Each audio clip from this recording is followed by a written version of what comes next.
summer. I'll kind of stop after, or we'll stop after each section and let you ask questions over that section so we don't have to have a huge one big question answer section time at the end. With that, for those of you who don't know us, I'm Pastor Brooke Preston. I'm the kids pastor here at First Assembly. And I'm Eric, and I am not a pastor here. And Brooke and I co-write and co-direct the musicals. We have a couple of other people in here that I'd like to introduce you to. Over here to my left is Christina McCracken. She is going to be heading up our costume department. Yeah, go over camera in the map area. Yeah. So when we hit costume time, if you have questions about your child's costumes, don't really come to me or Eric. We're going to give all the info that we need over to her. That'll help kind of take questions away from us because we get it filled a ton of them. So Christina and Karen White, who's not here tonight, she's not feeling well, will be the ones that are fielding that. And so you can look for them. Right here in the front is Pastor Rachel Melcher, kids pastor at First Assembly in Nicholasville. And she is here with us both with the younger kids and the older kids musical. She kind of does a little bit of everything. But with the older kids, she's the one who heads up the tumbling team section of it. So if your child is interested in that area, then she's one that can answer any of your questions about how safe they are and stuff like that. And then over here to my right is Ms. Molly Dietrich, and Molly is our logistics coordinator. So anything that you have questions about the organization of what we do, if you have questions about your child missing a practice or needing another script or CD or anything like that, then that is going to be Molly. Also volunteers. She handles all my volunteers, tracks all the volunteer hours for this and stuff like that. So Molly is the lady who goes to tickets. She does tickets as well. So she handles kind of the paperwork section of the musicals. So those are a couple of my ones. One of my set guys should be here, so I'll introduce him when he gets here. If he comes, we'll see. But that's. I speak and he comes. That's an awesome power. Okay, over here is Todd Ty. He heads up the set construction that we have. He's going to be more of our artistic designer role this year, kind of giving the look and feel to it. And he's got a couple of men that are going to be managing the actual construction times. So when we get to that point, that's a huge place that we need volunteer time, and we'll talk about that in just a little bit. But he'll be the one to answer questions about that one. For those of you who maybe haven't done the Bible musicals before, it's something that we started as a church because we believe in the arts and we believe in using the arts for ministry. There's at the top there, you see kind of our 3 goals, and that's through this that we bring understanding about the Word through the stories that we tell. A lot of churches, when they do productions, focus only on Christmas and Easter. And those are great, but there's a million more stories in the Bible, not a million, I'm exaggerating, but there's a ton more stories in the Bible that God put in there for a reason, that he once told, that illuminate his grace and his mercy and forgiveness. And Samson did that in a major way last year of what happens when we mess up and that God can still use us when we fall. David illustrates that, and I think with Esther and Nehemiah, they're a real illustration that you don't have to be in a pastoral role in order to be useful for the kingdom. That God uses his projects, his plans include building walls and serving in palaces and serving in general. Like, it runs the gamut. It's not always looking just one way. And that he has a plan, and he wants to bring people up to use them in different places. And if we get stuck looking, well, I'm not really a teacher, or I'm not really a pastor type, I'm not really a missionary, then we might miss what God has for us for such a time as this. And so we want to illuminate and help bring understanding to the kids, to the audience, because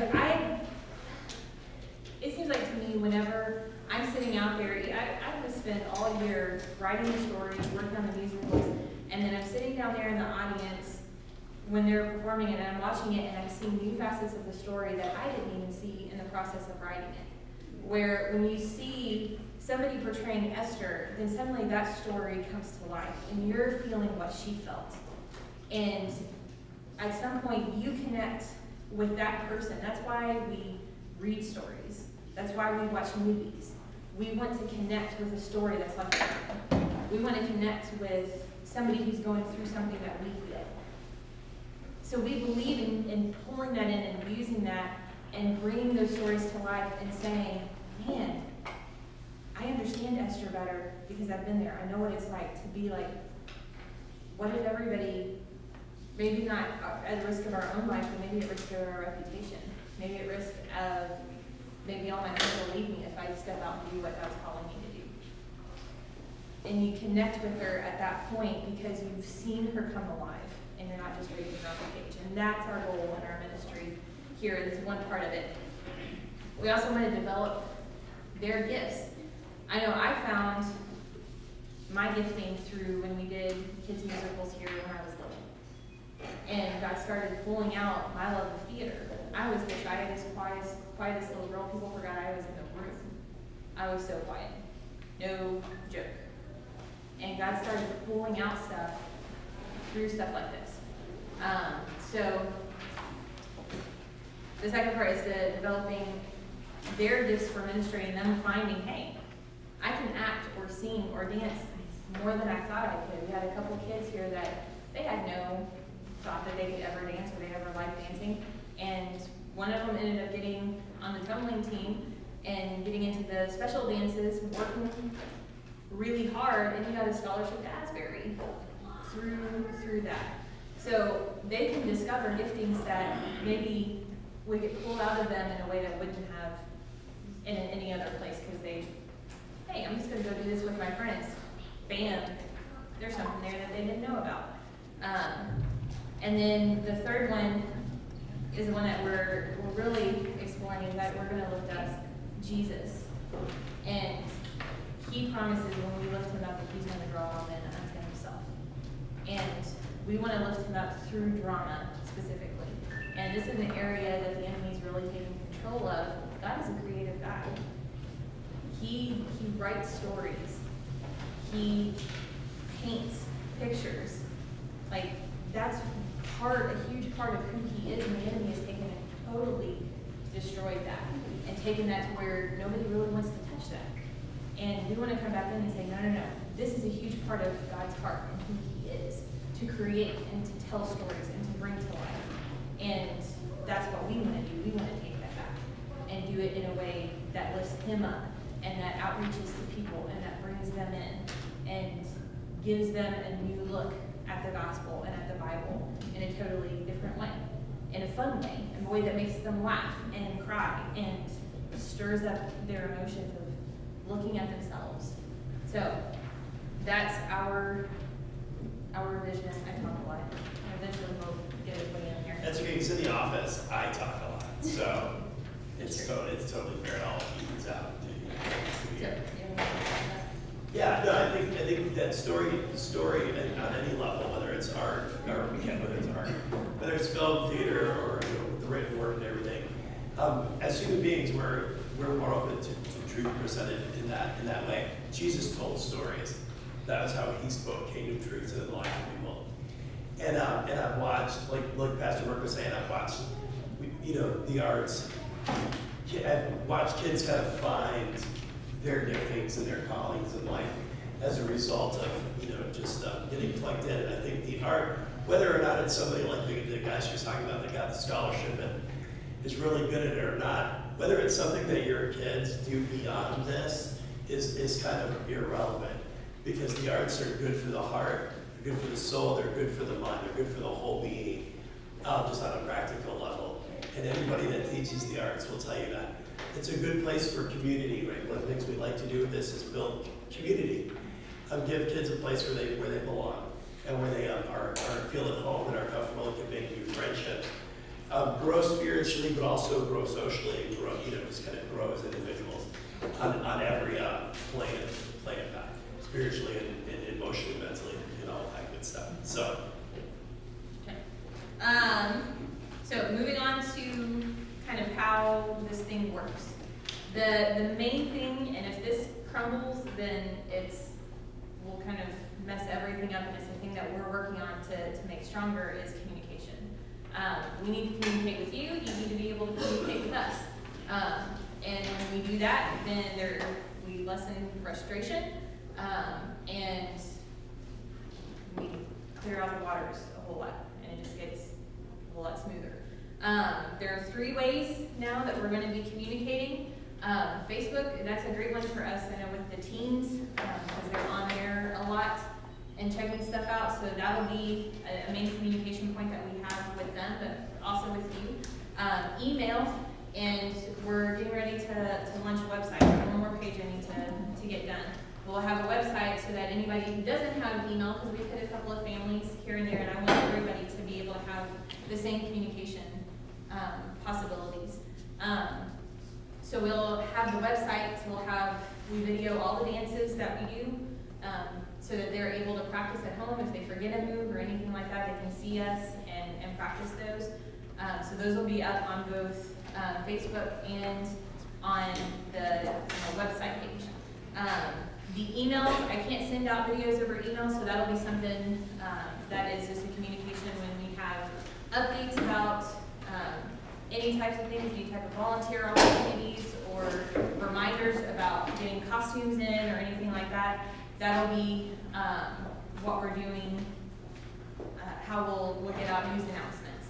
But you can also check the website, because we'll have a calendar update on there. We'll have any news flashes, any volunteer opportunities, anything that you could possibly need, all of the communications that we send out. I'll post this letter on there. The younger kids get challenge sheets. All the challenge sheets will be on there. You can print them from home. So everything that you should be on there, but you can also contact us from there. And I've set up a Gmail for Bible musicals. It's not my personal one, it's not Eric's personal one, it's just one that's just for musicals. So emails should be better received and answered, because they won't get lost in the midst of Michael's coupons and other such things. So, hold on just a second. But I also need to make sure that I have your emails. Sometimes the kids remember to write down, at least especially the teens remember to write down their emails on the page. I don't always get the parent emails. And those are ones that I really need to get info out, because I don't always expect the teens to remember what they're supposed to do 5 seconds after I told them what they're supposed to do. What? Yeah. Yeah, I'm gonna remember that. Turn around, see their friend talk, and they're totally forgotten before they're out the door. I already had a kid on Monday night after practice. Last thing I told them, there is a CD for you that you need to grab at the table before you head out. And we specifically didn't give them out until the end, so they wouldn't lose them somewhere in the building in all the changing. And turned around, got distracted, and they left and were like, no, I don't think there was a CD we were supposed to get. Yes. Dad called me today. Do they get a CD with the songs? Yes, they do. Both kids in the family totally missed the announcement and forgot it.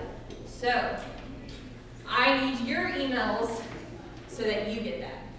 So that I'm getting the responsible person in the household and connecting with them. So please make sure that I get those, or that Molly gets those over there, because she's the one that will do the update. Let me see. Then you can use the Facebook. There's a messenger on the Bible Musicals Facebook page. You can use the email. You can call the church office on the website. There'll be a contact page that you can write out, and it'll go go directly to the Bible Musicals email. So multiple different ways that you can get in touch with us.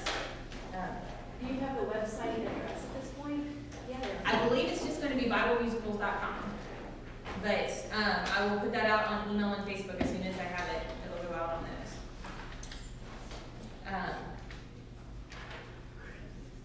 Any questions on communication? Are you gonna pass around a list so we can give you the parent email?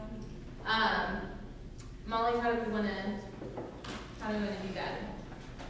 Do you wanna just get another piece of paper and pass it around and let them fill that out? That'd probably be the best thing.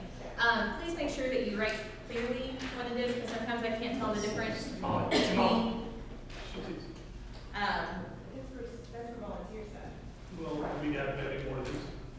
Yeah. Recently, you get all the information, nobody fits their name or. Sometimes I have trouble telling between a 5 or an S, or if it's an underscore or something, so please just make sure that you write it clearly enough for me to be able to tell what it is. Deliberately legible. Yeah. Okay, start communication. Yeah.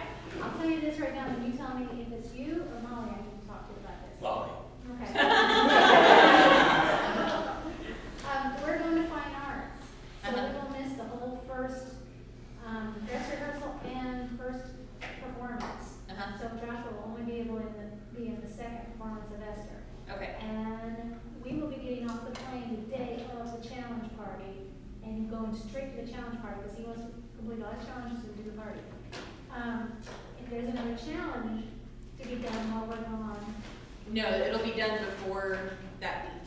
Okay. Before the challenges will be done before the week of the dress rehearsals. So will that work if we miss the whole first week of August? I actually have another family who has that same problem, so yes, just make sure that'll affect his part Yeah. of what he gets. But yeah, just, And on the audition sheets, there's a spot for conflict. yeah. So you guys will be able to fill out this part. So even if your child's not auditioning for like a speaking part, fill it out for us, let us know. Like maybe they just want to be in the chorus. Let us know if there's any conflicts, just so we kind of have an idea of what's going on. And that'll be, I think I have that down here on participation, but I can hit it right now. If you are going to miss a practice, that's fine. Just email the Bible Musicals, and Molly will get that so she can put it down on the sheet. We've had kids miss like tons of practices and they didn't tell us, so we thought they just dropped out and we moved their part to somebody else. Because the show must go on. So we had to be able to rehearse with somebody in that part, and when we think that somebody's not showing, then the part is going to move on. It was unfortunate, but there was no communication. So because we're dealing with 200 plus kids over both shows, then please communicate with us. It's not a problem if they're missing because they're sick or they're out of town or whatever. Like, we deal with family summer structures all the time. We just need the communication of this is when we're going to be on. And we need it in writing. People come up and tell me at practice, I'm going to be gone next week. There's no way for us to retain all that information. I'm if going to it's be not asked on like paper, 15 yeah. more questions before the end of practice, and I'll go, somebody told me that they're going to be gone, and I don't know who that was now at that point, so please, if they're going to be gone, email so that Molly can mark that.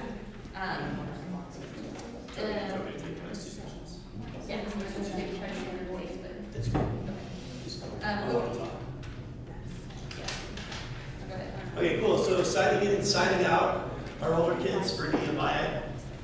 Come and go as they can't come in and leave in the middle of rehearsal. That's not cool. But they can come in and come out without a parent having to sign them in around. Our Esther. But they do need to sign in and out so that we know. that They'll they're- sign them themselves in an hour. They just don't need a parent. The Esther kids have to have a parent signing them in and signing them out at the end of rehearsal. Brooke will bring them up onto the stage and they'll do their last little run through the number on stage, and we'll keep them on stage until you come and get them. That way we don't lose children, which is bad. Okay. Please do not come and pick them up and stay out in the car and just tell them, you come out at 8:30 whenever practice is over. I'm not sending kids out to run around in the parking lot trying to look for their parent. That's not safe. I don't want them kidnapped or hit by a car or something else. And I've had parents do that, which is why I'm addressing the situation. So we need a body and a signature. Yeah, because I won't let them off the stage until there is a parent coming to, like, actually physically in there to pick them up. One of the performances, we instituted that policy last year because of one of the performances the year before, we had a little girl get lost in the shuffle of all of the crowd, and for 30 minutes she was backstage, mom couldn't find her. We have freaking out going on all over the place, and we're trying to eliminate the freak out as much as possible. Yes. So, child will stay on the stage until parent is there to physically come in and pick them up. Okay, and then we already talked about if you're gonna miss a rehearsal, let us know, written notification. Like, we talked about stuff that's planned, and dude, still touch base, even if it comes up last minute, your kid's throwing up. You know, an hour before rehearsal, you don't think it's a good idea for them to come, which is a very good idea for them not to come if you're throwing up. Send us touch base with Molly, send us an email, let us know, so that we're not like, hey, where's Billy, or whoever. This last one's kind of important too. Yeah, we also have three missed practices without letting us know. We'll roll that part to another day. Just because if we don't know, we're going to go ahead and make the assumption that you decided not to participate. Okay, and as much as we would love to follow up with you and call every time somebody's missing, we don't have the manpower for this many kids to make those calls and go, hey, your kid wasn't here last night. All right. Or we get people who don't respond to those emails, so we still don't know. Yeah. Like, we'll send out the emails and say what's going on, and no reply. So. Also, when you pick your students up, please try to pick them up within 30 minutes of practice being over. This is a rule that we instituted because we're exhausted, and our interns and our leaders are exhausted by the time we get to an end of rehearsal. So we love doing it, but we're ready to get out of here and go home and go to bed by the time it's over. So, so within 30 minutes of that, if there's an emergency, touch base with us, if you can, let us know. And we'll gladly stay here with your child until you're here. But if it's not an emergency, we just appreciate that little respectful courtesy of being here within 30 minutes of your kid being done. Do you have anything to add to assignments? Yeah, one other thing on if your child is in ESTER, on the sign in, sign out each night, make sure that when you sign them in, that there's a contact number beside your child's name, so that if for any reason that we need to get a hold of you, then we've got something that we can get you at like very quickly. The best number to reach you at. Yeah. We're not gonna spam your phone. We just want to be able to get in touch with you if your kid's still here and you're not here, or if there's an emergency. Auditions. We're good to move on. Yeah. Oh wait. Questions? Oh, sorry. Questions are good. Yes. I've never been here to do this. How do they audition, act, and do they bounce off of each other, or they? Cool. I will tell you. I will tell you what we're Getting gonna do. to that right Get ready. now. Yeah. But no Yes. questions on the sign in, sign out process? And Question, just because we're moving up to the older kids, so I know sometimes they don't get out quite, like, sometimes you guys are running late. Will you guys do like a Facebook message or something and saying, hey, we're running 20 minutes, so parents know the week before you come, or? we haven't, but I suppose we could. Yeah, we could. But Like, if you guys, just especially I know as the summer goes along. Yeah. People are gonna be running late. We try to hit 9 o'clock. Every once in a while, we have run late, but we're trying to be more respectful of your all's time and not going over. when we get to dress rehearsals, just Dress go ahead and rehearsals bank is on where- us going over, yeah. But during the rehearsals, we'll do our best. But yeah, but it's because we can update that from our phone. Yeah. So if I know we're running over at the top, I can do something. Yeah, she's absolutely right. When we get to dress rehearsals usually run longer than what are stated in the script. And it's because we're working out kinks before the show happens. That's the one I can pretty much guarantee. So, yes, ma'am.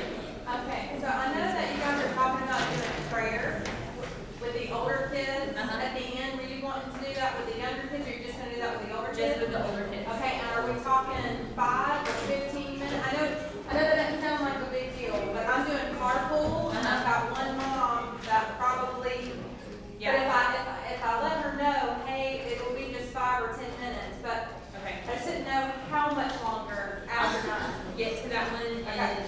a little bit. Okay. Because the first thing, because that's the new thing we're adding this year. Cool, yes. For pickup, you said the 30-minute window, but you said if there was some type of emergency, let you know. Yeah. How do we reach you in an emergency? Okay. What do we use? When you drop them off, you can get the number of one of the ladies that's sitting there at the table, and that'll be your contact person because they'll be the ones that'll be with their phones. They'll be the best ones to reach that night. So you can leave your contact number and then get the contact number of the person that's at the table that night.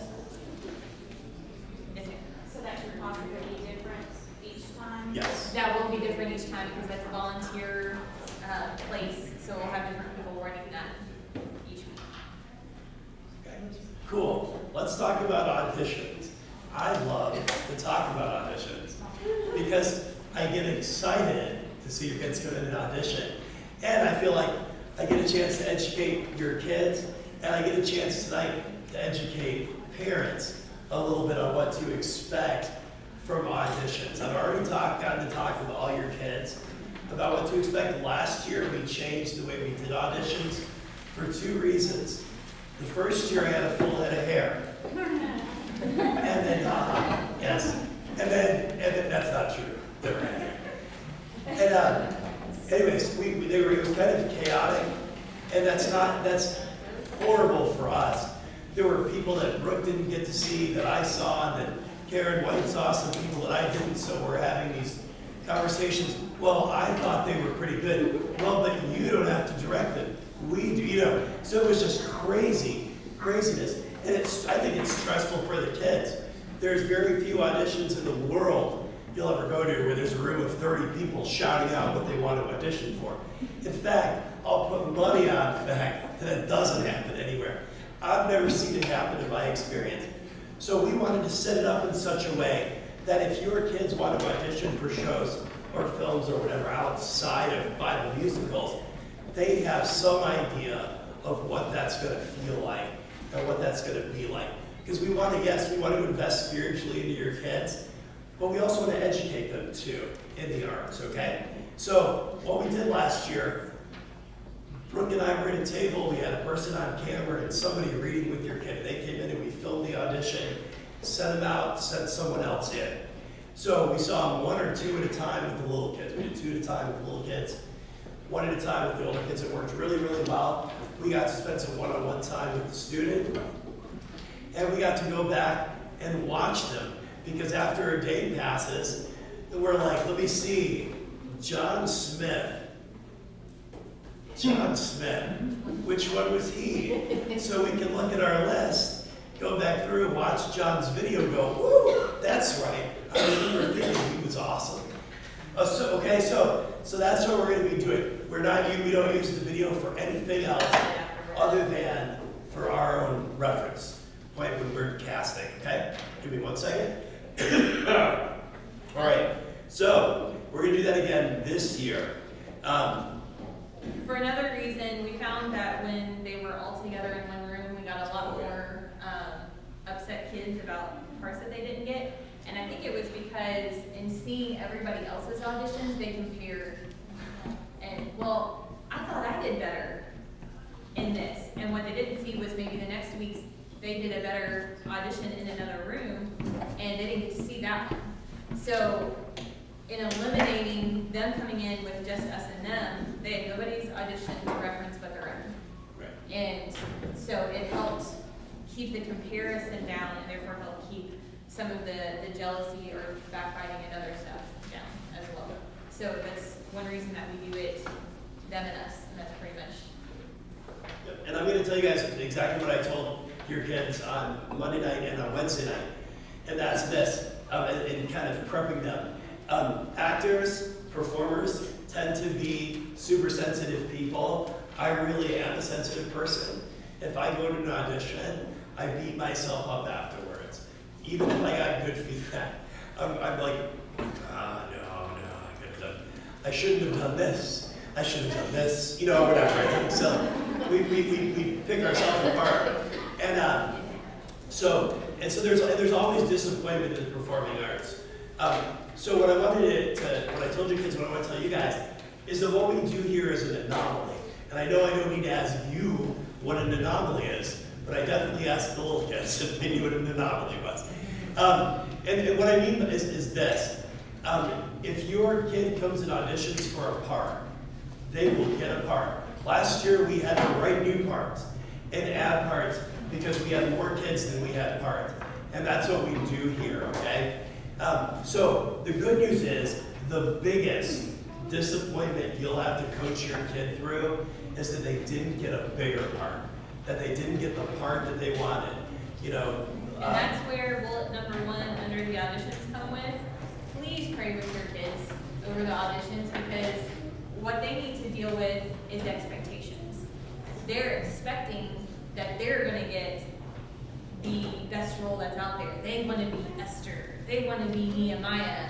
And the expectation then gets way up here. And we pray over the auditions for God to lead us where He wants us to go. Who is He wanting in that role? And we believe we get that guidance of who He says is going to bring out Esther's emotions the best.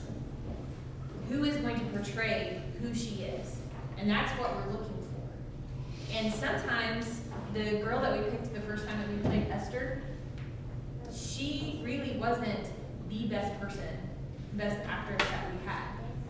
But she had the spirit of Esther. And I saw Esther come alive through her because she had Esther's gentleness and she had Esther's bravery. And that stuff came out in her spirit, and she was a good actress. She wasn't the best one, and that's what we're looking for is who's going to bring out this character. And a lot of times, something that you're looking for in acting isn't always the best actor. You're looking for somebody who is going to fit a certain role. And there's some kids that cannot do silly. And there's a part in this one that's going to require a kid who's going to be able to play a really silly part. And if they're not energetic and don't have that personality to be able to pull that off, that's probably not going to be their role. So there's a fine balance between looking for talent and also looking for personality and other things. There's lots of contributing things in here. So the more that you pray with them and get them ready of who does God want to have this part rather than what part do you want, and you get their hearts ready for that, then the better that the process goes on all parts. So it's what kind of how do you look at this process? Tammy? So if we're going to miss the first performance, should we just skip the audition night? No, come to auditions. Yeah. Okay. For sure. It's always, I tell students, I teach during the year, and I always tell students, audition every time you get a chance to audition, because auditioning is its own art form. And one of the things we've done with our master classes, and I try to do like in our first meetings with the kids, is educate them on auditioning. One of the benefits that your kids have, especially if they've done this before, is we've seen them before. So maybe they don't audition real well because they get really super nervous. But we watched what they did last year, so we have a frame of They get reference. familiar with us. But that doesn't happen anywhere else, right? Like so we want to educate them on how to audition well, because auditioning is your, and I don't call it job interview, but it's your first impression. But it is a life skill that they're learning. So the more that they do that, and the more that they get used to something like that, they're also getting used to what it's like to go in for an interview, a job interview down the road, and they get used to that process. Because that's, I mean, come on, think of it. When you've gone for job interviews, that's like one of the most frightening things in the world, to sit there and talk to them and have to be able to present yourself well. And it's exactly what auditioning is. You're presenting yourself to them. So it's a life skill and it's a confidence builder that they're learning. So the more that they can grow in that, the better that it is. And then what I also told your kids is, oh, I'm sorry, go ahead. You've got some unique names this year. for characters in this script. Thank you, And Biden. so the kids are trying to figure out which ones are girls and which ones are boys. Can you give us a female to male count for, A lot of the characters can be either. okay. Yeah. It doesn't really matter. Okay, and Gender. then last year you asked them at times to use a Southern Belle accent, and I had one that didn't know what a Southern Belle was, or a Scottish accent. What are some that they can Google before they come so that they know what a Southern Belle accent is? Russian. For Esther, there's 2 Russian characters, a French, Oh, right, yeah. For the older one, for the older one, We have like British? British and Austrian. no, not Swedish, not Oh, Austrian. Swedish, sorry. I keep thinking Arnold. So, and we'll give them next week, we'll try to give that out to them, like, these are some accents that you might want to come prepared with. But the 2 that's off the top of my head for Nehemiah are Swedish and, Russian. No, Oh, no, no. and the Guatemalan Swedish and throat warblers. British. Just kidding. British. That's not Russian. Okay, so, And then Russian and French for, not together. We don't want Russian. It is now. So, as your kids audition, what I told them is, it's okay to be disappointed. That's normal. That's natural if you don't get the part that you wanted. And outside of here, our disappointment goes up because we don't get anything, right? Here, we get to participate, which is great. So, I told them a story of an audition that I went to for a musical. I am not a singer, I'm not a dancer, I am an actor. That's kind of where my skill set stops.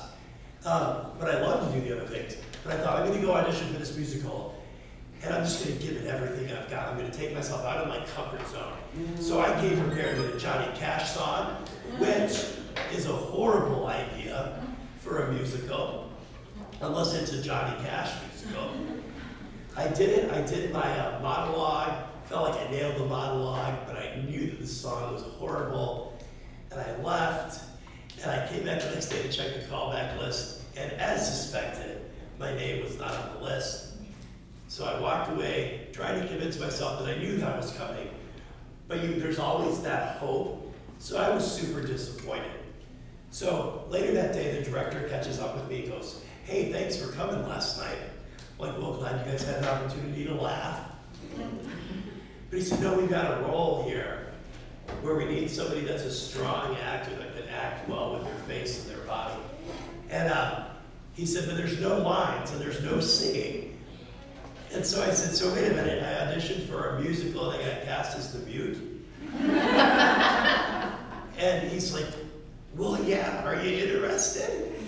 And I had a choice to make, right? It wasn't the role that I would have liked to have had. So the choice I had to make was I could either go, you know what, I'm going to take this role and I'm going to do it 100% in rehearsals and every night. I'm going to give it my best because the Bible tells us, whatever you do it as unto the Lord. And if we're doing it as unto the Lord, we ought to be giving it 100% of our time, our effort, our energy. So I had that choice to make. I could either go for it and do it as unto the Lord, or I could approach it like, well, this kind of stinks. You know, this isn't the role that I wanted. So I'm just going to have to do it. That would have been a huge mistake, right? So as you guys are dealing with your kids, if they wanted a big role and for whatever reason got a smaller role, it's okay for them to be disappointed. We get that. We understand that. Been there. But as you coach them through that, remind them of those things. They will get a chance to speak from stage, and they have an opportunity to take that and do something with it. We've had some kids with one-liners who totally stole the show. Yes. And some of our one-liners that we've written in, we wrote for that purpose. They are the funniest lines in the show. They are the one-liners that you remember and use over and over again. So if they say it in a monotone voice and they're disappointed, you lose part of the scene. You lose a huge part of the scene. But if they take it and they make it the best that they can and really amp it up, then they become the showstopper. And we've had kids grow from one-line parts to main parts because we watched them be faithful with the one-liners and really do them well, and they slowly work their way all the way up through the ranks. So but we've also seen kids that have an attitude with the one-liners, and they beat themselves out of a part, a bigger part later on, because they don't know it, they're not faithful with it, they put nothing into it, they still look bad. You should be the first one off book if you only have one line. Right, we've had that problem. What's my line, are you serious? One. Like it's this one right here, and we've been doing this for 5 weeks. You should know this by now. But it does, it impacts how we view the future, you know? And not because we don't like the kid, but we want people that are gonna do exactly what I was talking about, and that's give it 100%, regardless of whether they've got 20 lines, 5 lines, or 8 lines. Everybody's important. That sounds so cliche, but it's true. Theater is a team sport. It's not just about the lead characters. Everybody that's on stage, whether they're speaking or not, is playing part of what's happening and helping us tell the story. And if they're out of it, that's where everybody in the audience notices. If I'm standing over there not engaged, you're watching me count my shoelaces or whatever, I'm picking my nose or whatever I'm doing, and you're not listening to Brooke talk, or you're not watching what's happening over here. So everybody is so important.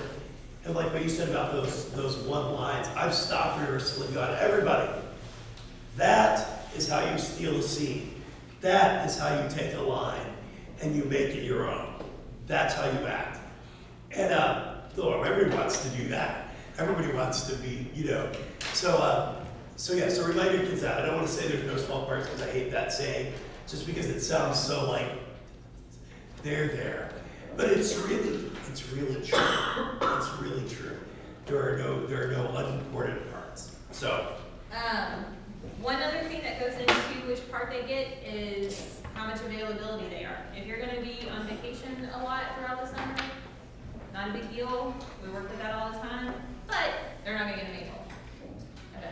So with their audition sheet, both the older and the younger, there will be a calendar on the back. They need to circle any times that they know of that they're going to be missing for vacations or camps or whatever else that they're going to be doing in the summer. Because that plays a huge part. It came down to last year, there was a couple of girls that were going to get a really big part, and they were gone for the whole month of July. And she's like, yep, okay, small part it is.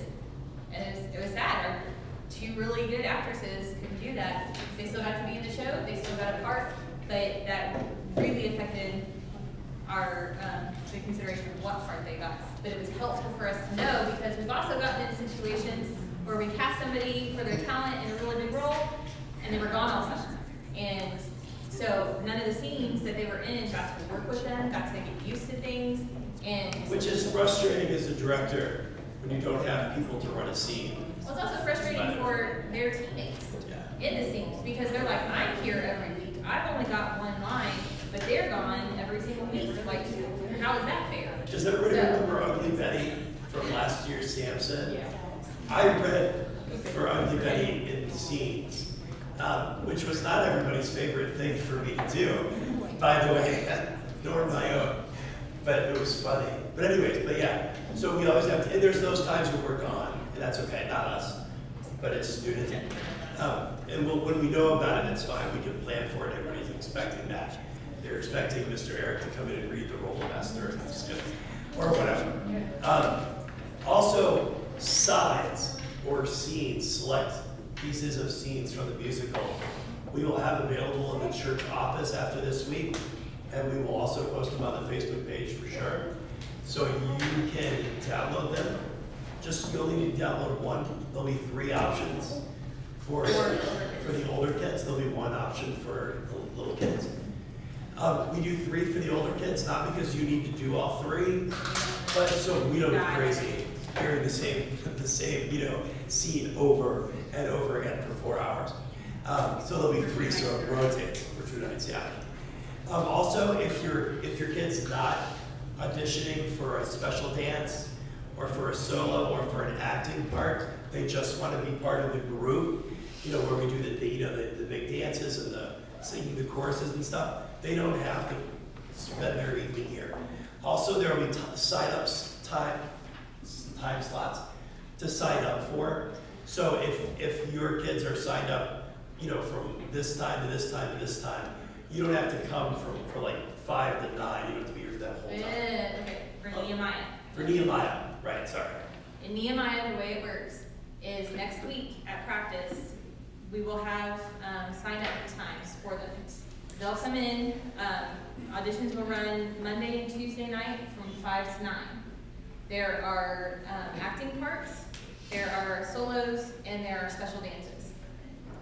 They will need to come in on next Tuesday night at practice and sign up for a time slot on whatever things that they're wanting to audition for. They can be on the same night, they can be on different nights. It does not matter which one that they sign up for, but they need to sign up for a time slot so that we know how many kids that we're fitting in. Last year, we had kids that signed up, they wanted to do acting, singing, and dancing, and they signed up for 5 o'clock on all 3 times. That's not the way that works. It needs to be at least half an hour between each other, so it needs to be 5, 5:30 or 6. So they might be here for 3 hours on Monday night for 3 audition slots, but they're not signing up, not all of them at 5 o'clock. That's not the way, and we'll explain that on Tuesday night. Does that make sense? Yeah. Because you can't be in 3 places at the same time. Okay. We give them the scene or the side, which we'll give at practice Tuesday, for them to be able to prepare ahead of time. So that if we're not springing it on them cold turkey, they can prepare their voices, they can prepare whatever they want to do with it, and just have fun with it. The best auditions are when they come in and they have fun with it. So they get that, they can memorize it if that's easier for them rather than reading it off of a paper. Some kids are more comfortable doing that and memorizing the lines of a certain character rather than just reading it. Some people are more comfortable reading it, and that's either way is fine. You don't judge off because, oh, that kid had it memorized or that kid had to read it off. It doesn't matter. If they audition well and they know how to do that, then they'll be fine doing either way. But they will get a side on Tuesday and they'll be able to prepare ahead of time. They've already got the songs, so they should be able to prepare the songs. The dance probably will be a little more cold turkey. They'll come in with the choreographer. They'll teach them a certain section of a song, and then they'll have them come back with it. See how quickly they pick up on things and how teachable that they are in that. For the younger kids, their audition time is on Wednesday night, just Wednesday night, from 6 to 8:30.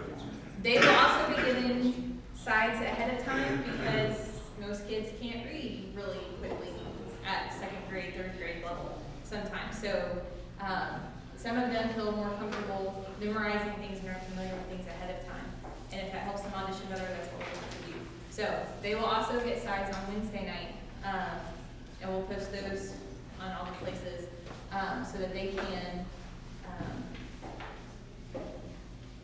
prepare everything. So what we'll do that Wednesday night is we'll have everybody in the gym. We'll come and call the 6th grade out, and they'll go and they'll audition. We'll bring them back for acting. Heidi or whoever is doing singing will be on the side room, and they'll let the kids that are in there go over and audition for singing. We'll pull out the 6th grade, 5th grade, and keep going down through until we've pulled out all the grades that get acting. Kindergarten, 1st grade do not need to come that Wednesday night because their role's already decided. They have a special song in the play, and that's their part. The acting parts and the solos don't come in until they get into 2nd grade. And Brooke is dancing up as a monkey for the little kids. That's not true. No That's monkeys. That's what I'm going to keep saying all summer. No monkeys. The kids thought it was fun. The last thing I have on here is there's a limited singing, dancing roles And that's with the older kids.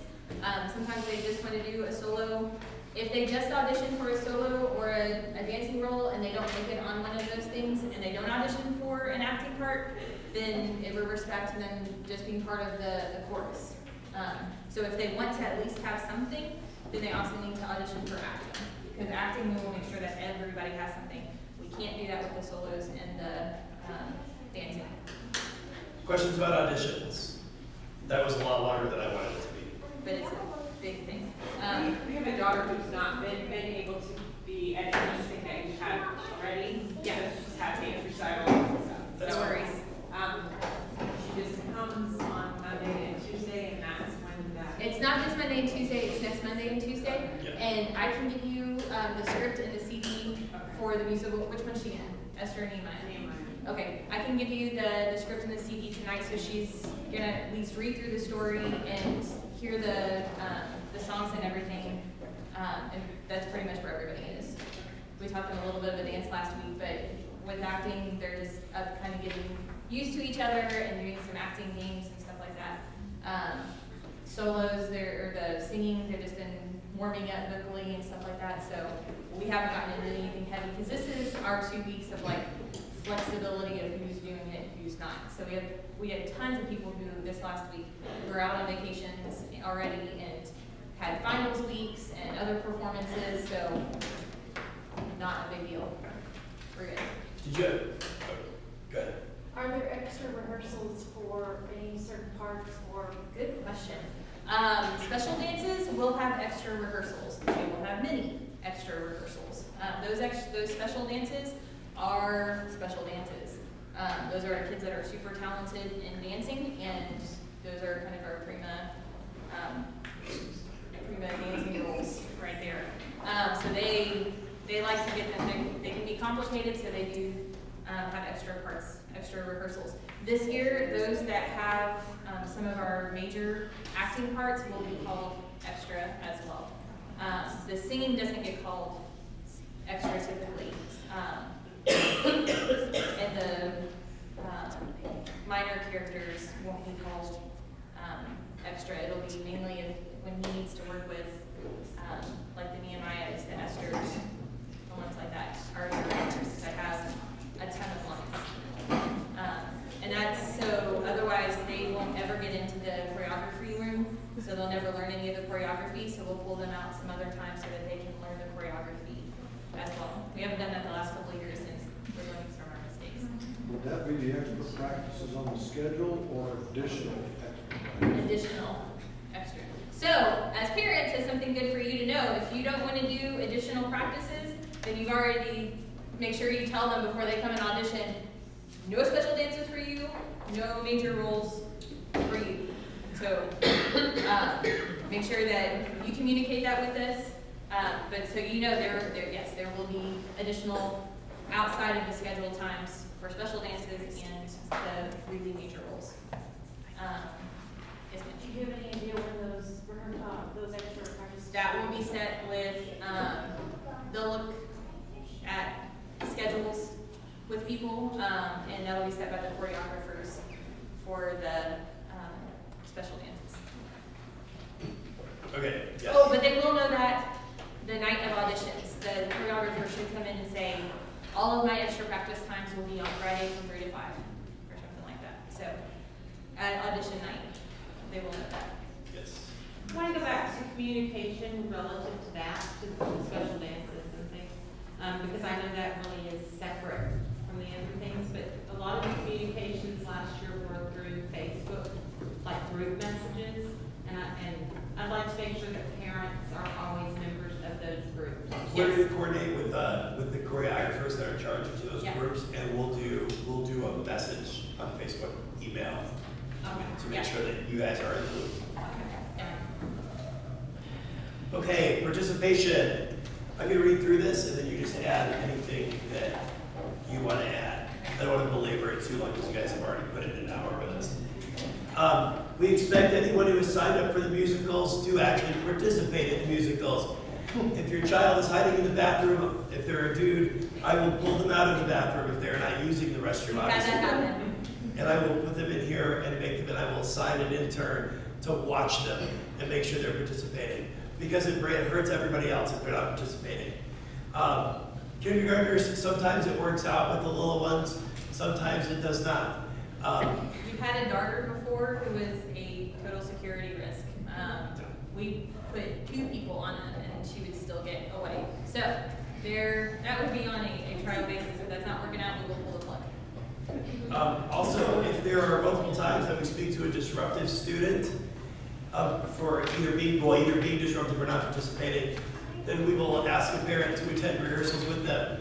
This usually happens with the little kids, but it would be awesome to embarrass a teenager. Please,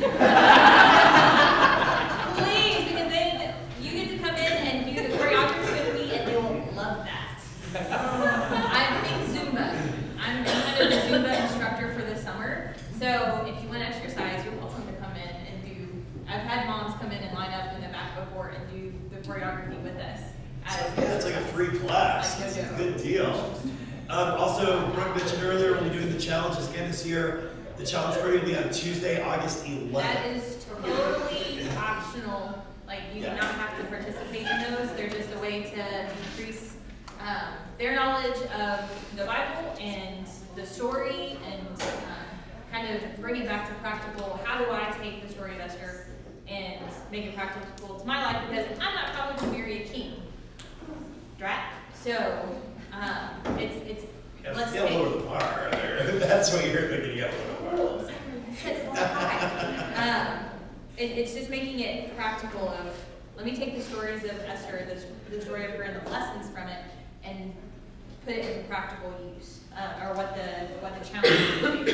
So there'll be things about like reading different parts of her story. They might have to memorize a scripture. They might have to clean their room. It's a good thing, right? We do it with the older kids too. For my kid.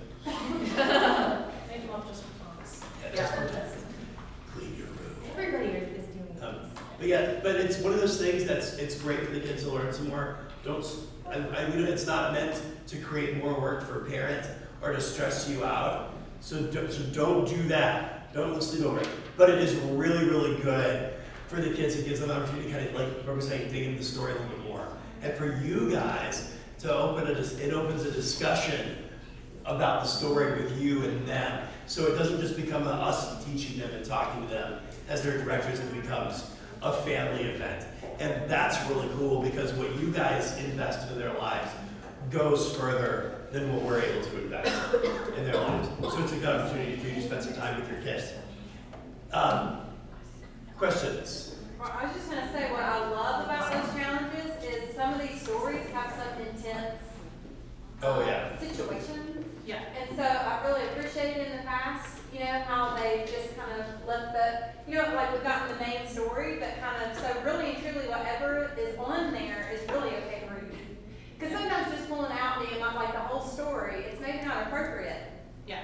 Like the story of David, for example. That was a little much, yeah. But I mean, every single time, that's what I really appreciated about those challenges, so. Good deal. Yeah, Good. safe reading. Good, yeah.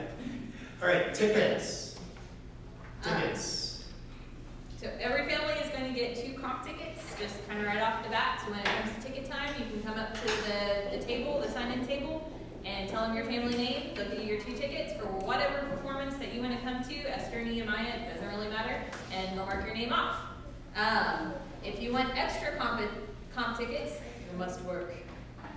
We need to come work for us, and that is where we need people. Todd and Christina and Molly, wherever Molly went to. So we took his scripts. Where they come into play. So every hour that you come and help us, because the 5 of us here, we cannot do this by ourselves. There is way too many of them and way too much stuff to do and way too big of a set. If you come in and seen our sets before, they are the entire length of our sanctuary in there. So from one wall to the other, they take up everything, and they take many, many weeks to build them. So there's that. There's other things that we have to be able to run so that we're not trying to be in 5 places at once. Costumes, there is a 220-person cast between the two of them to costume. That's a lot of not only sewing, but organization. So between Christina and Karen, I don't know about Patty, that requires some other people coming in to help. So we're not asking for you to give us, 50 hours of your week, but Molly will be keeping track of it. We have a sign-in sheet for volunteers. Every time that you come in during a practice to volunteer, you sign in, you sign out, and she keeps track of those hours. Every time that you reach 5 hours that you've worked, we add another comp ticket onto your file. So she has all of those, Miss Christina. And also, Brooke needs help when they're here, so they need people to escort children back and forth, and those are volunteers too. So Yeah. I mean, you get a kid in the younger class and they have to be escorted back and forth, and that counts as volunteer time too. So there's things that they need with adults here too to help wrangle those kids. Especially with the little guys. I'm gonna ask Todd to kind of give a synopsis with the set. Because some people think set and they're like, I'm not a construction worker. I'm not either, but I can do it. Todd doesn't send anybody away except me. Except him. When I say, what tool can I use to help build? He goes, don't you need to do something on the computer? And Every time. I'm like, well, And yeah. then he gives me the nail gun. It's weird. Set, we do build a rather large set every year. We've been rather dramatic in the past because we always like to make it a little bit bigger every year. This year we're going to scale back a little bit, but we're going to try some new stuff. Some different things. We haven't finalized the design yet, but it's going to be at Persia. We're going to do something similar to last year. We're trying to figure out a way to switch the set from one location to another by moving some stuff around. I haven't had a chance to talk to Brooke much about what we're doing, so she doesn't even know much about what I'm going to talk about. But how many people are here with their husband or wife or spouse? Anybody here with their spouse? I mean, we have any couples here? Okay, raise your hand if you're here with your spouse. I just need to know how many couples we got. And here's the deal. You're not volunteering for anything. I just want to get count. It's a trick. I know it's not a trick. Here's the deal. There are 30 adults in this room. Okay, if each of you are responsible or were to bring 5 children to this play, that would still not be as many children as we are going to have in this play. So we obviously do not have all of the parents here. Okay, so what we need you guys to do is make sure that you involve yourself with the people that are here. Shake some hands, meet some people, encourage people to be here. Make sure your kids are here. The man hours necessary to do this are uncountable. No kidding. Just what Christina does is probably half a year, half a man year, just one aspect of this. Our set runs almost 180 feet long. It's a lot of stuff. Now we're going to have 5 different days, Saturdays, that we're going to be able to take over the church for the Saturday and build. I am not going to be in charge. I'm going to be here for these, but I'm stepping back this year. And so we're going to be bringing some other guys in that have expressed an interest. I haven't strong-armed everybody yet, so we'll see where that goes. But you'll be informed as to who you're going to be talking with. So what we'll need from you is we've got to have participation. I would suggest, for me, I'm the oldest of the 3 of us, so I tend to be the one that points out the stuff that needs to be said sometimes, because they're really nice to you guys, and I'm not that nice. So this is kind of how it works. If you don't volunteer, if you don't show up and see something needs to be done and take care of it, this will stop happening. It'll go away. Guaranteed. It will happen. So last year I was not happy last year with parent participation. I'm just going to be straightforward with you. I came in one day while they were trying to set up chairs. There were 50 parents in the back, and I watched 2 15-year-olds set up 300 chairs with 40 adults watching them do it, and then coming and sitting down once they got done. That's after being invited to come help. So that can't happen again this year. Okay? That has to be, if this is going to happen with 220 kids, I need 220 kids. On average, that means I've got 125, 140 parents if everybody's involved. Now, obviously, everybody's never involved, but I've got to have we've got to have, I say I a lot, but we have to have, because my part is in my opinion, my part is the smallest part of what we have to do. It's a visible part, but it's the smallest part, because the set is not nearly as intensive as costuming or as creating everything. So what we need to do is make sure you get in the kids' heads that this is not just, hey, let's come stand up in front of everybody and get some applause. This is about learning how to make something happen, creating self-esteem by accomplishing something, setting a goal and reaching it, putting some time and effort into something. This year we've got some guys, some of the boys that have come up through, my son being one of them, who've come up through the program who are actually going to be involved in building the set. They were involved in building it last year, you know, taking charge of sections of that to make sure that happens. So it's going to require everybody to be aware of everybody else. So if you could put your kids in that mindset and try and stay in that mindset yourself, because I look around the room, the other thing about this that's different from the first year, I've been doing this almost a decade. So we've been doing this, our 9th year or so. So this is our 9th year. The first set we built was a 4x8 platform. So it was 8 feet wide, 8 feet long, and 4 feet deep. That was it. That was the whole thing. It took me an afternoon by myself. So the last one we did probably took close to 3,000 man hours. Okay, so, you know, there was a lot of time invested. So this is what I need from you guys to put your effort, put your time into it. Make sure your kids are thinking about everybody else involved. Because the point of this thing, and for me it's always been for my kids, I have 6 kids, they're all involved. But I look around the room, the first year we were here, it was all people from our church. There were a few people that came in from other churches, but it was also only 45 or 50 kids. We have probably 14 or 15 churches represented. I don't know most of you. Most of you don't attend church here. So that also gives a little bit of a disconnect that has to be overcome. It's not a problem, but it has to be something that you're aware of, because everybody that's a member of the church, they're here every Sunday, so they see this stuff go up, they see things happen. Over the course of the summer, you're going to as well. I challenge you to stay as involved as you can. It's really hard to keep your interest up over the course of 3 months. This starts before school ends and ends after school starts. So it's all summer. So it's a heck of a commitment. It's not a small matter, and you need to be thinking about that when you go into it.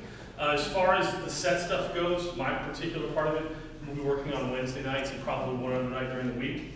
We'll notify you as to when those are going to happen. And what I need is we may need a couple of the dads or the moms to volunteer to come in on a Wednesday and work a couple of hours to help build platforms that will then be installed to create the stage. And then on the Saturdays, the Saturday work days will run from 9 o'clock until about 5 o'clock. We will serve you lunch.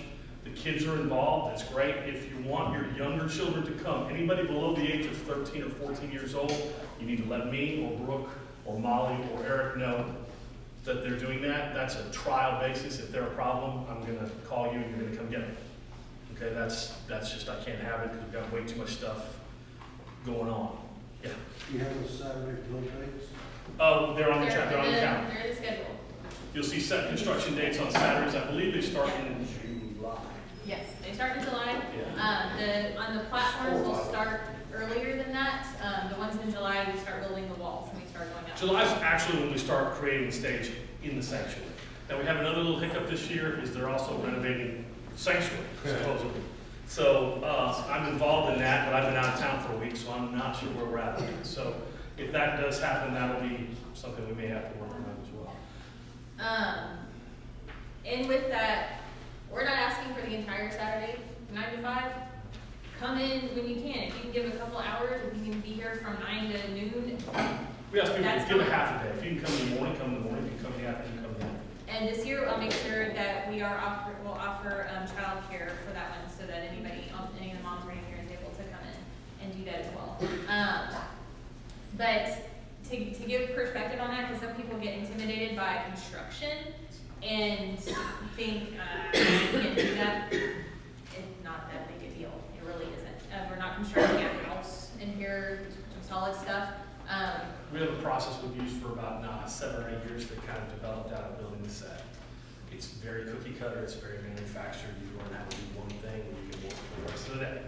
So we build the backdrops and set them in place. We set platforms in place the first week. This year we're going to be building more flats. It's going to be a little less three-dimensional than it has been in the past. My wife has told me I cannot get any papier-mâché in the set this year. So those of you who have ever been in the play before know that that's a little bit of a tradition that we've established in the last couple of years that cost us a lot of time. New tradition. Yeah, so apparently we're starting a new tradition. But it does mean that with more flats, we're going to have more painting. So if anybody in here, teenager or adult, has any experience painting large landscapes or painting at all, you will be very valuable to me. So I would like to, or to whoever's running the show when the time comes. So if you have, I mean, if you decoupage, you know, anybody who stenciled a wall once, you know, if you do faux finishes on your bathrooms, anything like that, we're gonna need your help. If you've ever spilled a can. That's right. If you've opened a can of paint or spray painted a train or something, I don't care. You know, graffiti counts as actual art. So, that's right. So if you've got any of that stuff, we would love to have you come help us. He's told me in the past the first Saturday is the most important. So if there's any Saturday that you can come and give your time, the first Saturday is the Saturday we need you the most. And there's a lot of like bringing wood over from our garage and our other storage thing right here, sorting the wood in here, making sure that people that are building it get the right things. There's lots of different levels of things to do in that. And like I said, we use the nail guns, we use staple guns, like we're not constructing something permanent, so it's not really heavy stuff. I did it, his teenage daughter Hannah worked beside me and we built a lot of the walls last year. It's really not hard at all. And you know, obviously your 12-year-old's not gonna come in here and building my nail gun, but you know, that'll be part of it. Some of it we'll assess them. I don't remember this year, do we have a waiver this year? We need to have a waiver. You guys need to be aware that this is not, I mean, this isn't, we're not playing on the jungle gym here. This is a real deal. You know, your child could get hurt.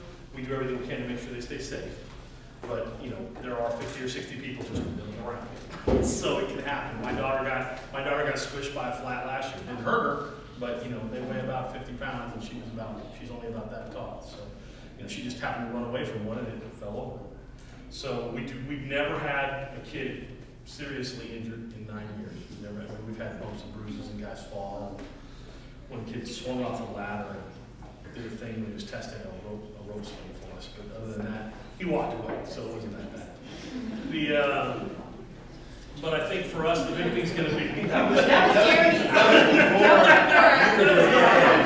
before these two softened it up. So now we wrap it. If you bring your children, please have them wear shoes. If I see people in flip-flops, I'm just going to send them home. Okay, so make sure your shoes, you know, be sensible. If they have sensitive hands, bring them gloves. If they don't want to have, you know, if you get them some goggles, we'll have some safety goggles for some of the kids. But we don't want have 1,000. He's mentioning the kids a lot. We want you guys. But I'm not as worried about you guys getting hurt. It's the kids. So, but again, the point of this whole thing, in my point, we started this thing years ago, it was to benefit the kids that are involved. This is an outreach for our church. It's an outreach to the lost, and we've done ministry that way. But the core of this thing is to teach the kids involved in the actual play, to give them some stuff that you can only get from doing this. I also grew up in this church doing plays, and I did theater all the way up through college and after. So the really cool part of this is we get a chance to really pour into their lives. This is like a VBS that I saw somewhere along. What I don't want you to treat it like, though, is a drop-off camp for your kids. It isn't. Okay, this is a serious endeavor, and so we want it to be treated seriously. You know, like what Brooke said earlier, I will personally come outside and find you if I see someone pull up and honk for their kid to come out. The same way that I will go jerk a kid out of his car if he pulls up and honks for my daughter to drive. It's that kind of, it's just a respect. You don't want Todd. So I am the one that usually causes somebody to get grumpy. So I'm a rather grumpy individual. I even have my own character now, apparently, that is very grumpy as well. Can I soften the grump? Yes. It is so much fun It is. to be here and to work. It's like, and I didn't get to work that much last year, or didn't choose to. We do have a good time. No, but like it's a big, huge. I was telling one of the other moms the other day, it's like a club.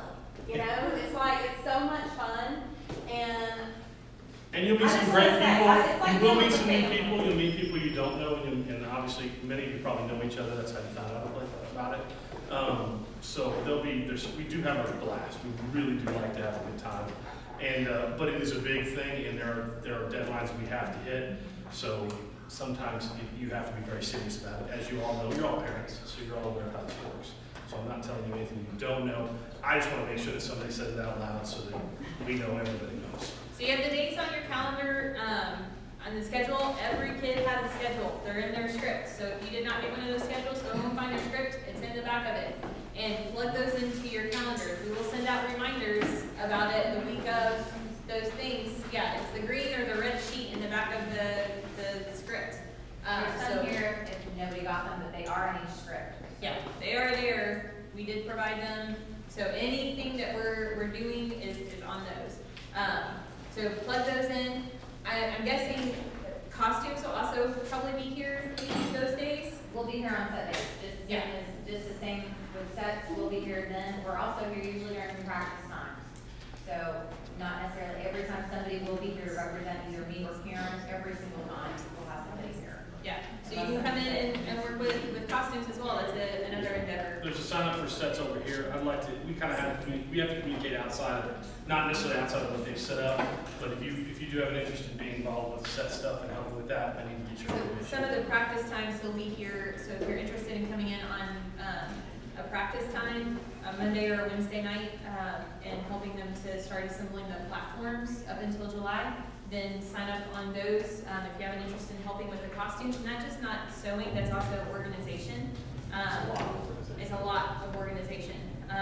With the older kids, we have 2 different casts, so it's like we've got 3 shows to do with that. So it's a ton of organization to do. Thankfully this year with the younger kids, because we've done Esther before, we already have a base of costumes that we'll be pulling from. So that will be a huge organization thing of just having moms come in and be able to try on costumes on the kids and see which pants fit. And then putting a sticker in the back that this is so-and-so's pant. Or it's Aladdin themed, so it's the kind of Aladdin balloony pants. They will need to, I haven't talked to her yet, but they'll need a t-shirt of a certain color, and then we'll have the pants for them with the younger kids and the vesting. So the main thing that the younger kids will need this year is a t-shirt, I believe, which we'll talk to her and we'll get out a letter for you guys of what specifically that they're going to need for their costume. The older kids, we may have to do some ordering of the pants because we do not have balloony pants already made for the older kids. You can Google balloony pants. No, I'm just kidding. I'm just joking. But we may, one thing I'm looking at is we may just order those and then just have you all buy from us rather than from trying to get them elsewhere. But we will send out a letter as far as the costumes on how that's going to go. Let me see. The other thing besides these 2 is we have that check-in, check-out table.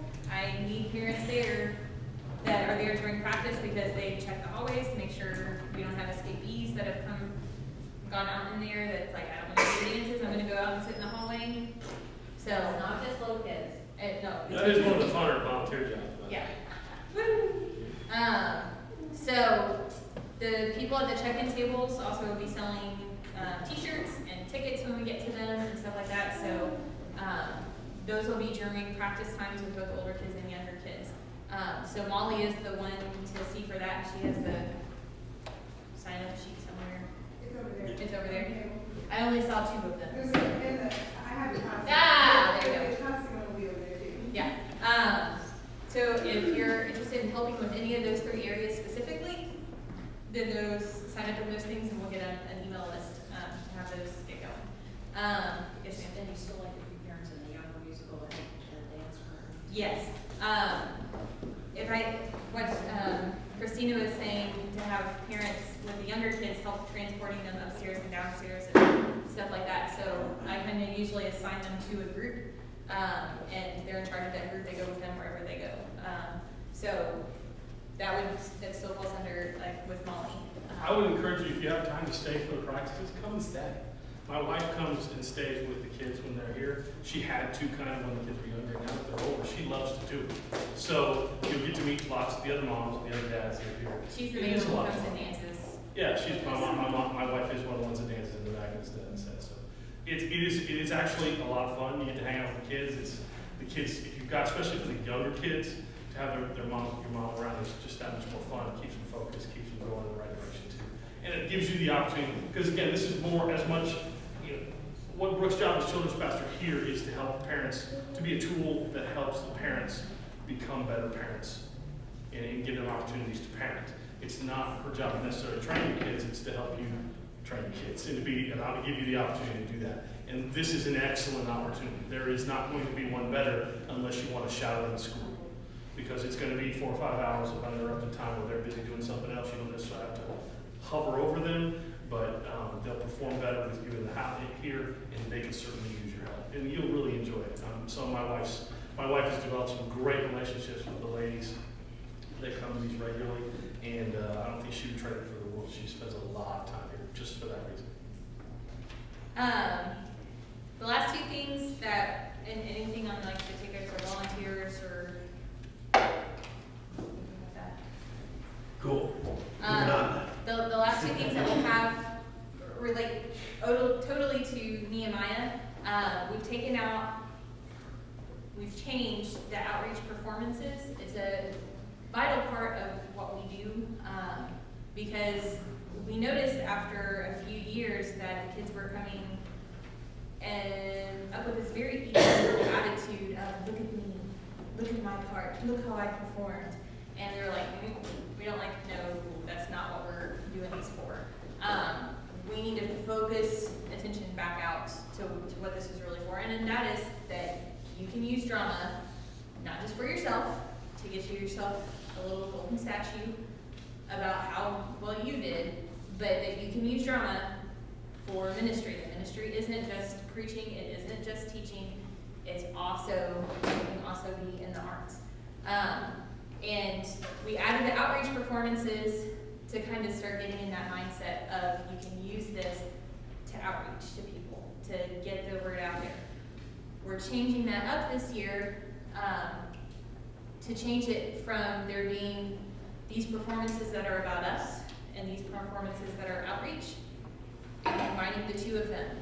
That every performance that they get up there on stage, there is somebody in the audience that this is going to touch. Every single time. None of them are about you. And last year, our greatest, for me, our greatest accomplishments came not in the outreach. They came in the other performances. I had a teenage girl contact me after one of the Samson things and say, my life is off track. I saw myself in Samson. How do I get back? And I got a chance to speak salvation back to her. And it came because she came on one of the regular nights. There was a guy that we heard somebody was passing by him, and he was like, this is my first time inside of the church in 20 years. Because he came for this. So we want to focus it back of that they get on that stage with the knowledge every single night, not with a different mindset between the two, but that is one. The groups that we've invited the last couple of years to outreach nights, we're going to be inviting to every performance. So they will still be invited, and they will still get a place of honor. We're going to reserve the first couple of rows every night for them. They're going to call and reserve tickets, and those seats would be reserved for them. We're not going to squish them in the back. So when they come in, their tickets will be free, and they will be able to come in and sit up front. At some point, we'll release any of the seats that are still open. But that's going to be our mindset, that these are our guests, and we're going to treat them as such, and we're going to give them the places of honor.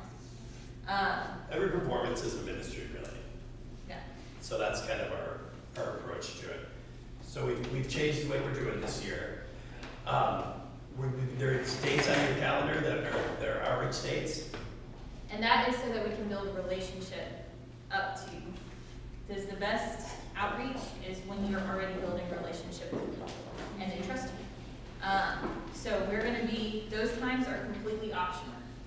If your child is able to come to them, great. If they can't, that is totally okay. It does not affect their part whatsoever. It doesn't affect anything. It's just something that we are offering. I know that we are going to be working with the international students of UK. That's one group that we're going to be working with. That is a whole town, literally, in the middle of Lexington, that one church is reaching out to. In all of Lexington. And UK does nothing for them. Their idea of diversity are the gay students. That's who UK is pouring their money and their time into. So they have all of these students coming from all of these countries, hundreds of countries all around the world, and they don't do much for the building. They don't do much to welcome them. I was like, do they even do a welcome basket? She's like, no. UK doesn't even do a welcome basket for their students that are coming in. And these aren't just teenage students, these are families. They're coming with grandma, because they travel as a whole family. They're coming with grandma, they're coming with multiple kids of various ages, from baby to teenager. And God's had them on my heart for the last couple of years, and I haven't had a chance to do it. And one of the ladies that works in our office works with Chi Alpha, and she's been already building a relationship with the moms that are there. And so we're gonna go in and we're gonna help her with some of her summer ministry stuff that's in there. And we're gonna do, she does some fun days with the kids, and then she takes them on for Bible studies and has the child care for the kids. Well, we're gonna take that up a notch from child care to having a VBS with them. We're gonna help her with the fun day part of it, and then we're gonna do a VBS afterwards, teaching them Bible stories and other stuff that go along with that. And that is where I want the teams to come in. I'm gonna help organize it, but I want them to run it. I want them to own it and to really get their hands dirty with that. I'm also talking with her about, it's in Shawneetown, over here on UK's campus, of going in and doing some work projects in there. They're wanting to do gardens back there for the families. Their playground is falling apart. Their laundry room is dismal and gross. And I had experience on mission trips that work projects can be your end. They are what people go, why are we here to help? And that can be your moment to say, because Jesus loves you and his love is flowing through me, so I love you. And I want to spend my time building into you. That gives them the opportunity that when they come in then, with that relationship already formed, and they come to an outreach performance, and they see that kid up on the stage that was there working with them, and that story is coming to life, you have all sorts of connection points coming together to result in one big boom. And that's what we want to do with that. So we're looking at working with Shawneetown on some work projects and some BBS stuff. We're also looking at working with a couple of other groups in Lexington. So Sean is working with me to coordinate all of those. I'm more excited, I think, about that than I am about anything else, because I feel God all over it, and I'm excited about that. So that's kind of my passion at the moment. I've got choreography under my belt, and I've got some awesome interns that are coming up under me that are really taking control of that and responsibility of it and having fun with that. So God's kind of moving me in the direction of really this outreach portion of it. So I think it's going to be an awesome time. I know some of the times are going to be on Thursdays, but there's also going to be some times on Friday mornings. So what we're going to do for those is we'll have a sign-up time. A sign-up that we put out on Facebook and stuff of, here's what we're doing, here's the times we're doing it, sign up to be able to go with us. So the last thing that's on there is prayer. After practice with the older kids, we're doing 30 minutes of prayer. We started last year doing it with our leaders before practice. They're still doing that. They got us in a great mindset and a focus, and really changed our practice times. We're going to start doing that with the kids, so that creates a better unity amongst us, because that's what prayer does. And we want them in that mindset from beginning to end. So it'll be, somebody was asking, Nicole, you were asking. 30 minutes. 30 minutes. The prayer afterwards is 30 minutes. They can stay for 15. It does not matter. But there may be some worship time in there, but there'll be time for them to pray over the musical, for us to dedicate this to God, to be able to pray over each other's stuff, and come together as a community in prayer and do that together. They might be doing that at home, but we want to do it together. There's a difference between the two. So that's the two main new things that we're doing with the older kids is the outreach times and the after practice prayer. And they don't have to come every week. They come when they can. Do you have a question?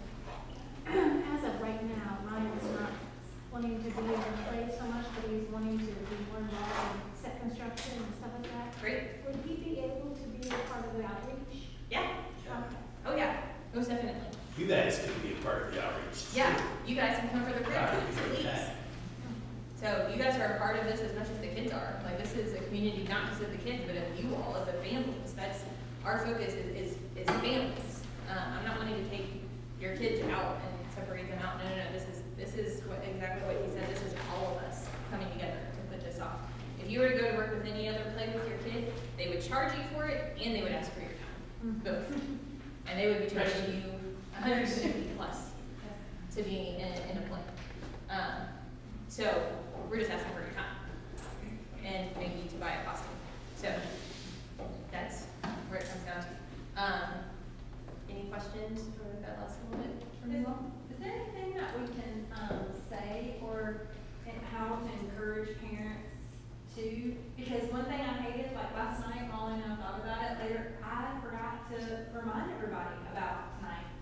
You know, like, is there something that the guy, you know, when we're working the front desk, whoever does that, is there something that we can say or like, besides just have, like, when we have balloons, like something to draw attention to volunteering? Because I really think that, like, I don't think everybody realizes the need. And I think if they realize just how small of a part that they really, I mean, we don't need everybody you know, every single time, but if everybody participated at least one time, you know, it makes a difference. So could you maybe give some suggestions, maybe if it's not tonight, but just us doing a better job, even at the front desk, because we're the ones who are the kind of the face. Communication is the hardest thing that we have to deal with. It has always been our difficulty. We've tried to help every day. But the best thing you can do is if you know somebody who isn't here tonight, make sure if you receive an email from us and you know other people that are involved, forward it to your friends if you know they're not on there. You know, if you see them that they're not on there, or make sure that once the website is up, that anybody who you talk to, you can just casually ask, so do you know about the website, or visit the website, or hey, why don't you go to the website and look at this, all, you know, and get them to, you know, if we can get them on the communication, at least they have the opportunity to involve. So, you know, at one point they've got something to do with it that way. Make sure that they get one of these, that they videoed this or put that on Facebook, so there's multiple opportunities to be able to get all of this. So, but we need you. We need you. We all volunteer, and so that's why Todd was saying that if we don't get help, we can't continue to do this because we work. We do stuff too, and we invest a lot of hours in this because we love your kids and we believe in what we're doing here. But that's why we need you. We need you because we can't do all-nighters every Saturday night when we're trying to build this. I can't. I've got kids. I've got work. Todd, Brooke, we all have things. So that's why we need your help. A lot of hands. There's also volunteer for me as well.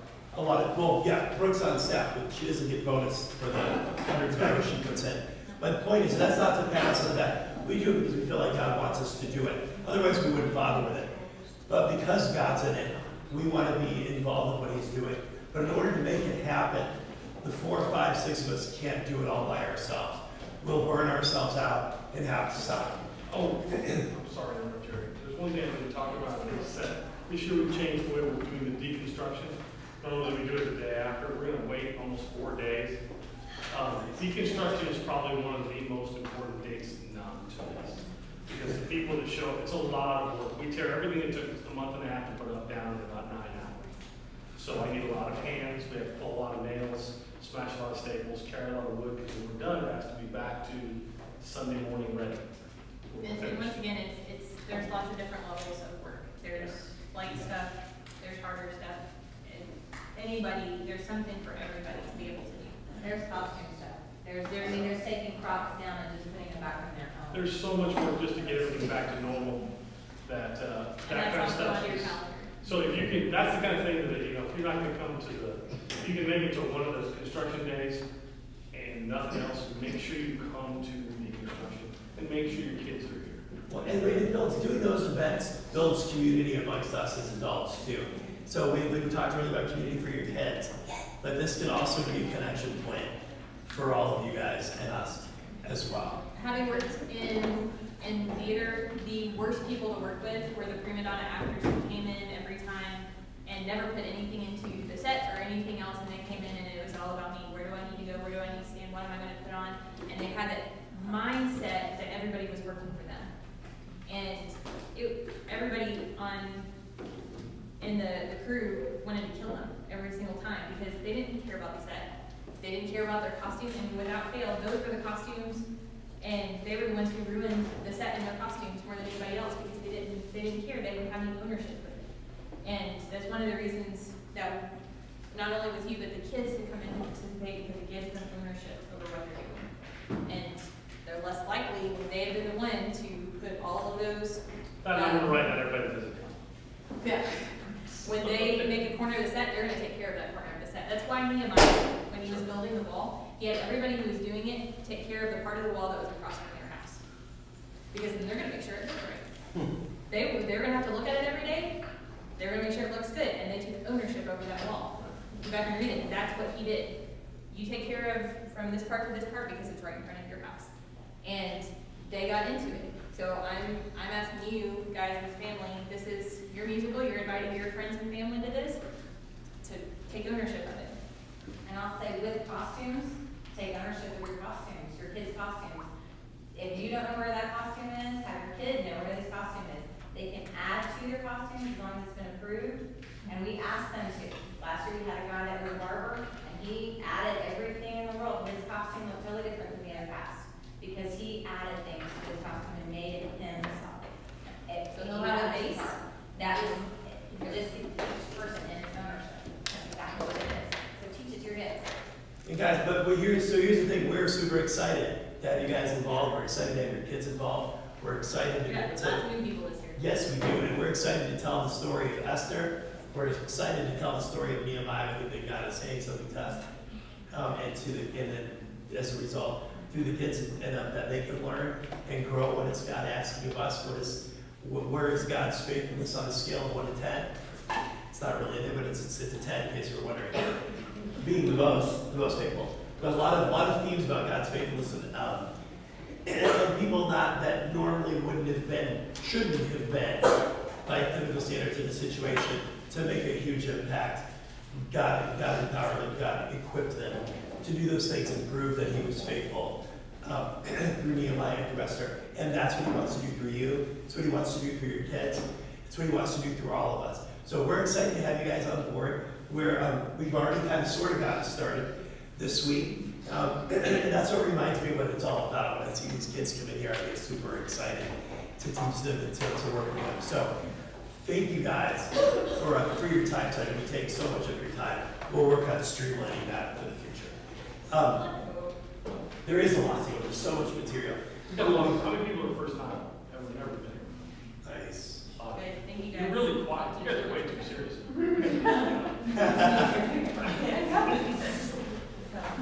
Well, Ty, if you want to go One listen more. yeah. Are you going to have the meeting with the older kids about appropriate dress with the girls? Yes.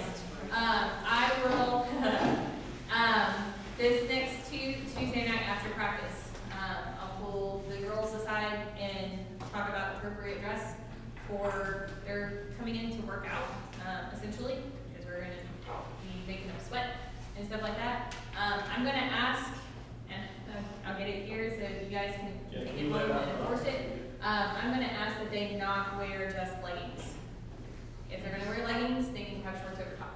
And that's me too, like they outlaw the Marines. Definitely. I don't feel like we're singling anybody. I know that is a huge. The boys can't wear them either, so. Right That's now. a joke, folks. That's a joke.